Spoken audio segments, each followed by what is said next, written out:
दोस्तों एक्सनेस की वापसी की तैयारी बड़ी जोर शोर से चल रही है, यानी एक्सनेस इंडिया में वापस आ रहा है। बट अब एक्सनेस जिस तरीके से इंडिया में वापस आ रहा है वो और इलीगल है। मतलब अभी तक एक्सनेस इलीगल था, लेकिन अब जो एक्सनेस काम करने वाला है वो इलीगल का बाप है। अब आपको लग रहा होगा सौरभ भाई आप क्यों ऐसा बोलते हो, एक्सनेस इतना मस्त है। भाई मैं भी एक्सनेस को बहुत प्यार करता हूं, तुम अकेले नहीं हो।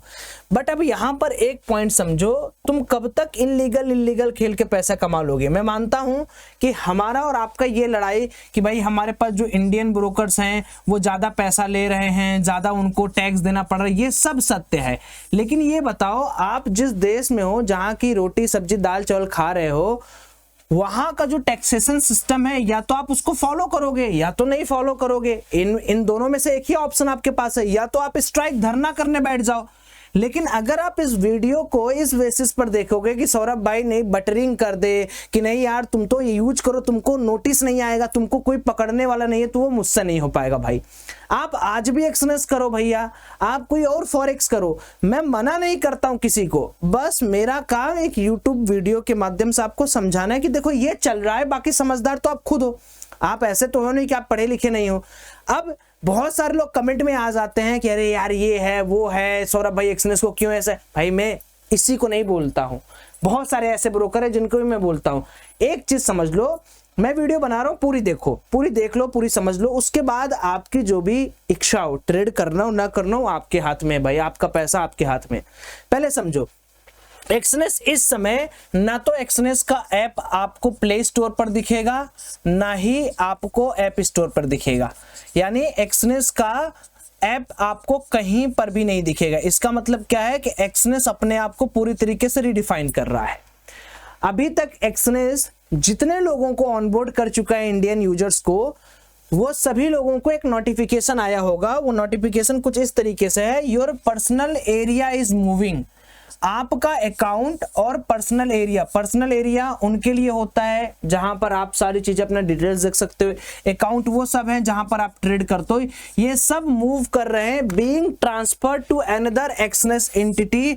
उसका नेम है Vanwest limited, licensed and regulated by Vanuatu financial services.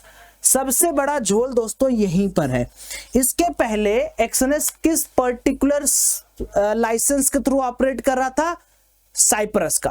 अब साइप्रस छोड़ के एक्सनेस वानुआतु फाइनेंशियल सर्विस के पास क्यों गया है? अगर आप इस छोटी सी चीज को समझ लेंगे तो आपका सारा का सारा काम हो जाएगा। सबसे पहले एक्सनेस ये सारा डिस्कशन शुरू क्यों कर रहा है? एक्सनेस गायब क्यों हुआ? एक्सनेस अपनी सर्विसेज बंद क्यों किया?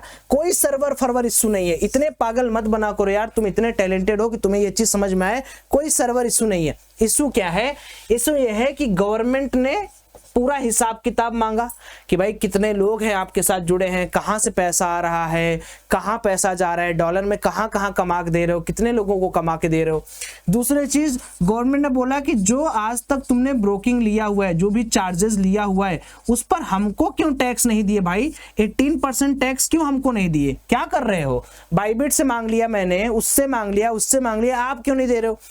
तीसरी चीज यह है, जो सबसे बड़ा इनको झटका लगा वो लगा कि एक्सनेस ने कभी ये सोचा भी नहीं, या एक्सनेस के जितने भी यूजर ये नहीं सोचे कि जो लाइसेंस ये साइप्रस से लेकर रखे हैं, तो साइप्रस के लॉ में एक चीज लिखी हुई है कि कोई भी ब्रोकर ऐसे किसी भी ब्रोकर को उन कंट्रीज में नहीं ऑपरेट करेगा जहां पर उस टाइप के प्रोडक्ट को बैन किया गया है। अभी तक एक्सनेस किससे काम करता था? बता दो मुझे जरा एक बार सारे लोग। साइप्रस से। अब साइप्रस का लॉ क्या है कि भैया हम वहां नहीं काम करवा सकते। अगर मान लो इंडिया के अंदर हाई लेवरेज प्रोडक्ट बैन है, इंडिया के अंदर क्या क्या बैन है लिख लेता हूं। हाई लेवरेज प्रोडक्ट बैन है, ये जो 1:1, 1:2, 1:500 फॉरेक्स में दे रहा है, फॉरेक्स पेयर बैन है, ठीक है। और गोल्ड, क्रिप्टो, ऑयल्स, ये सब जो भी फॉरेक्स प्लेटफॉर्म है वो सब बैन है। क्रिप्टो कर सकते हो अगर आप 18% टैक्स दो। तो अब ये सारी चीजें साइप्रस के आधिकारिक तौर पर करना मना है, क्योंकि साइप्रस को सारा का सारा लाइसेंस जो इनके पास है इंडियन गवर्नमेंट कभी भी रिवोक करा सकती है, कभी भी मांग सकती है। तो अब इन्होंने एक दिमाग लगाया, ये बोले कि भाई साहब देखो हम तो रजिस्टर्ड होंगे नहीं। क्यों रजिस्टर्ड नहीं होंगे? रजिस्टर्ड होके क्या फायदा? कुछ मिलने वाला नहीं। हम जो आज $14 एक लॉट का लेते हैं, हमें भी $50-60 लेना पड़ेगा। हमें भी तो लेना पड़ेगा, क्योंकि उसमें हमें टीडीएस देना है, जीएसटी देना है, कम उसको खिलाना है, उसको खिलाना है, 50 टन नौटंकी। तो हम एक काम करते हैं, ओशियाना के अंदर यहां चले जाते हैं वानुआतू के पास। एक कंट्री है ओशियाना के अंदर जिनका एक चलता है जिसको हम बोलते हैं VFSC लाइसेंस। इसको आप यहां पर देख सकते हो कि एक्सनेस ने वानुआतू फाइनेंशियल सर्विस कमीशन के पास अप्लाई किया और एक्सनेस के पास वानुआतू का लाइसेंस आ चुका है। अब ये समझ लो कि वानुआतू वर्सेस साइप्रस क्यों किया गया।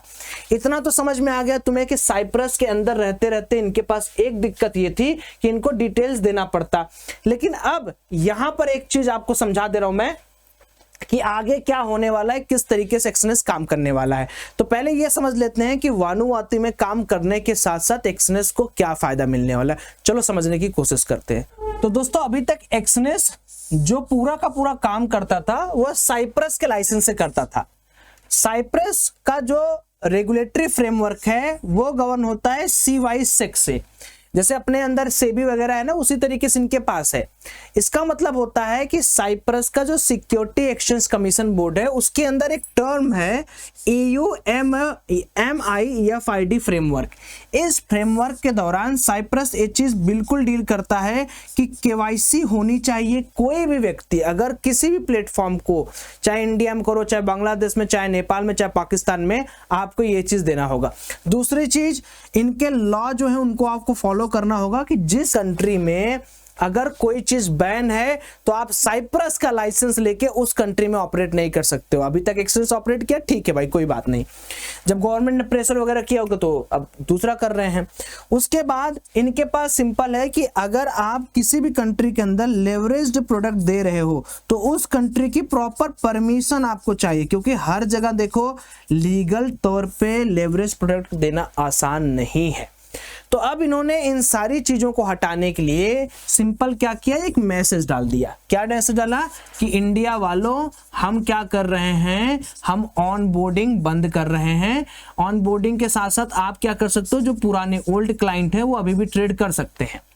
तो लोगों ने क्या बोला आपको कि अरे यार भाई ये तो एक सर्वर इशू है। अरे यार सर्वर इशू नहीं है, ये समझो कि ये झोल क्या चल रहा है। अभी तक साइप्रस के साथ था तो थोड़ा बहुत तो इंडियन गवर्नमेंट पता भी पा जाता था। अब ये होने वाला है प्योर इलीगल, मतलब अब गवर्नमेंट चाह कर भी आपका डेटा, अब इसमें खुश होना है या दुख होना है ये आपके ऊपर मैं छोड़ता हूं। अब इन्होंने क्या किया, इन्होंने बोला कि भाई हम एक कंपनी बनाते हैं जिसका नाम हम वैनवेस्ट लिमिटेड रखेंगे। इन्होंने बना दिया और ये इस वैनवेस्ट कंपनी लिमिटेड का जो लाइसेंस है हम साइप्रस में ना लेके अब लेंगे हम कहां पर, वानुआतू में। वानुआतू में, अब वानुआतू में क्या है, पहली चीज समझिए, वानुआतू और इंडिया के साथ कोई MOU साइंड नहीं है, कोई ऐसा रिलेशन साइंड नहीं है कि बाबू आप हमसे डेटा मांगेंगे तो हम आपको डेटा देंगे, आपको डेटा मांगेंगे तो आप हमको देंगे, ठीक। दूसरा, इनके पास KYC मैंडेटरी नहीं है। भाई एक्सनेस तुमको लाइसेंस दे रहा हूं, जाओ तुम इंडिया वाले यूजर्स को लेके आओ, KYC लो चाहे लो, मतलब कोई मतलब नहीं है। यहां पर आप XYZ लेवरेज दे दीजिए, हमें कोई प्रॉब्लम नहीं है। ऐसा कौन बोलता है, वानुआतू। जबकि साइप्रस क्या बोलता है कि उस कंट्री में मत जाना जिस कंट्री में लेवरेज प्रोडक्ट या फॉरेक्स एक्सचेंज या सब बैन है, मत जाना। ओके, अच्छा, अब आप यहां पर क्या कर सकते हैं कि आप लीगली एक तरीके से यूजर को, जो इंडिया की यूजर है उनको ऑनबोर्ड कर सकते हैं और आपको कोई कुछ नहीं बोल सकता। क्यों, क्योंकि ये एक पूरा ग्रे मॉडल है, आप तब तक ऑपरेट कर सकते हैं। क्योंकि अब देखो क्या होगा, एक्सनेस इस लाइसेंस के थ्रू सारे इंडियन यूजर्स को मूव कर देगा। अब आप क्या है, ये इंडियन गवर्नमेंट है, ठीक है, इंडियन गवर्नमेंट है। इंडियन गवर्नमेंट क्या करेगी, बोलेगी एक्सनेस को कि भैया हमको दो। एक्सनेस बोलेगा क्या पागल बना रहे हो, हमारे पास इसका लाइसेंस है, इस कंट्री का परमिशन लो कि हम तुमको दे या नहीं दे। और ये कंट्री कहेगी कौन भाई, हमारे तुम्हारे बीच में ऐसा कोई डील ही नहीं है, तो खत्म। अब ये है पूरी की पूरी एक्सनेस की कहानी।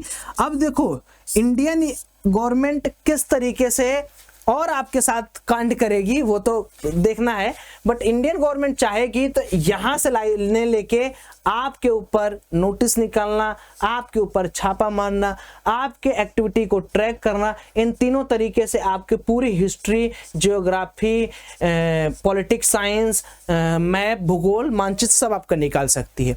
तो एक तरीका है इंडियन फिर से बाईपास किया जा रहा है, फिर से कोई ऐसा काम नहीं किया जा रहा है एक्सनेस की तरफ से जिससे आप सेफ रहें, सुरक्षित रहें और ट्रेड करें।